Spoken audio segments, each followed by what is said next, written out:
بسم اللہ الرحمن الرحیم۔ السلام علیکم۔ حضرت سلیمان علیہ السلام نہر کے کنارے بیٹھے ہوئے تھے کہ ان کی نگاہ ایک چونٹی پر پڑی جو گیہوں کا ایک دانہ لیے نہر کی طرف جا رہی تھی۔ حضرت سلیمان علیہ السلام اس کو بہت غور سے دیکھنے لگے۔ جب چونٹی پانی کے قریب پہنچی تو اچانک ایک مینڈک نے اپنا سر پانی سے نکالا اور اپنا منہ کھولا۔ یہ چونٹی اپنے دانے کے ساتھ اس کے منہ میں چلی گئی۔ مزید ویڈیو سٹارٹ کرنے سے پہلے آپ سے گزارش ہے کہ ہماری یوٹیوب چینل کو لازمی سبسکرائب کریں۔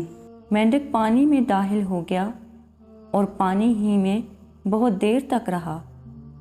حضرت سلیمان علیہ السلام اس کو بہت غور سے دیکھتے رہے۔ ذرا ہی دیر میں مینڈک پانی سے نکلا اور اپنا منہ کھولا تو چونٹی باہر نکلی، البتہ اس کے ساتھ دانہ نہ تھا۔ حضرت سلیمان علیہ السلام نے اس کو بلا کر معلوم کیا کہ ماجرا کیا ہے اور وہ کہاں گئی تھی۔ اس نے بتایا کہ اے اللہ کے نبی، آپ جو نہر کی تہہ میں ایک بڑا کھوکھلا پتھر دیکھ رہے ہیں، اس کے اندر بہت سے اندھے کیڑے مکوڑے ہیں۔ اللہ تعالیٰ نے ان کو وہاں پر پیدا کیا ہے اور وہ وہاں سے روزی تلاش کرنے کے لیے نہیں نکل سکتے۔ اللہ تعالیٰ نے مجھے ان کی روزی کا وکیل بنایا ہے۔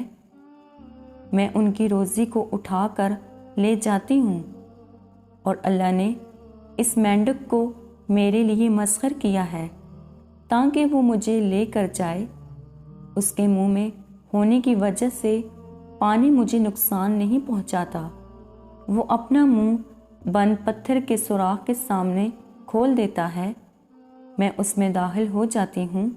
جب میں اس کی روزی اس تک پہنچا کر پتھر کے سوراخ سے اس کے منہ تک آتی ہوں تو مینڈک مجھے منہ سے باہر نکال دیتا ہے۔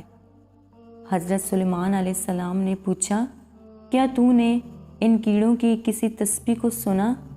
چونٹی نے بتایا، ہاں، وہ سب کہتے ہیں، اے وہ ذات جو مجھے اس گہرے پانی کے اندر بھی نہیں بھولتا۔